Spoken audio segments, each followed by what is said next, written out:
Sementara itu, Dinas Kesehatan Kabupaten Badung bekerjasama dengan BPJS Kesehatan Kota Denpasar menyelenggarakan Gebiar Prolanis BPJS Kesehatan 2017 pagi tadi di Wantilan Kantor Bupati Badung. Bersamaan dengan itu di-launching juga dukung gerakan masyarakat hidup sehat atau Germas melalui aktivitas fisik untuk Indonesia yang lebih sehat. Gebiar Prolanis BPJS Kesehatan 2017 dibuka langsung oleh Kepala Cabang BPJS Denpasar bersama Kepala Dinas Kesehatan Kabupaten Badung yang dilanjutkan dengan jalan santai bersama.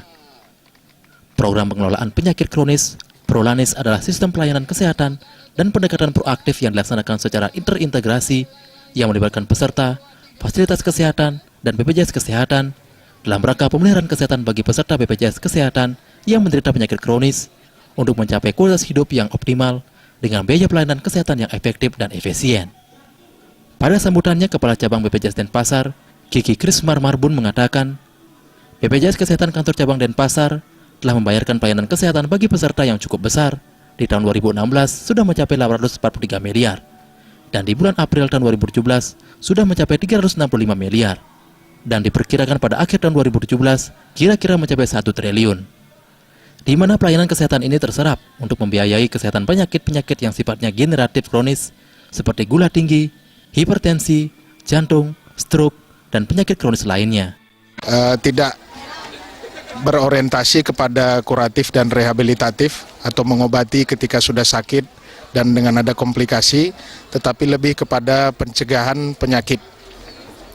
Di mana pencegahan penyakit itu tentu dampaknya akan menghemat biaya pelayanan kesehatan, sehingga biaya pelayanan kesehatan yang besar itu bisa dimanfaatkan untuk peningkatan mutu layanan. Diharapkan ke depan melalui Prolanis ini atau program pengelolaan penyakit kronis ini, peserta JKN itu dapat terhindar jatuh ke penyakit degeneratif kronis, dan apabila pun Bapak dan Ibu peserta sudah sempat jatuh ke penyakit degeneratif kronis itu seperti kencing manis, darah tinggi, jantung, dan sebagainya, agar tidak bertambah berat atau menuju kepada adanya komplikasi, tetapi terkendali dengan baik sehingga bisa hidup seperti orang yang normal atau sehat sedia kala.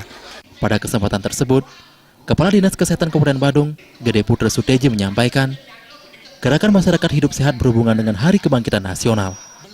Diharapkan dengan melaksanakan kegiatan Germas, berolahraga, makan makanan yang sehat, periksa kesehatan rutin, tidak merokok dan bersih lingkungan, nantinya generasi selanjutnya akan hidup lebih sehat. Bisa lebih sehat untuk bisa melaksanakan kegiatan-kegiatan yang rutin setiap hari. Bisa lebih kita mengontrol sakit kita, bisa lebih awal kita mendapatkan penyakit. Harapan ke depan kegiatan ini bisa dimulai dari keluarga di rumah kecil, bisa ke masyarakat sekitar melalui klub-klub yang ada di masyarakat. Pada Gebiar Prolanis BPJS Kesehatan 2017 ini juga dilaksanakan kegiatan olahraga bersama dan edukasi kesehatan yang merupakan salah satu upaya membiasakan masyarakat, khususnya peserta JKN agar tetap sehat. Alit Setiawan, Bali TV.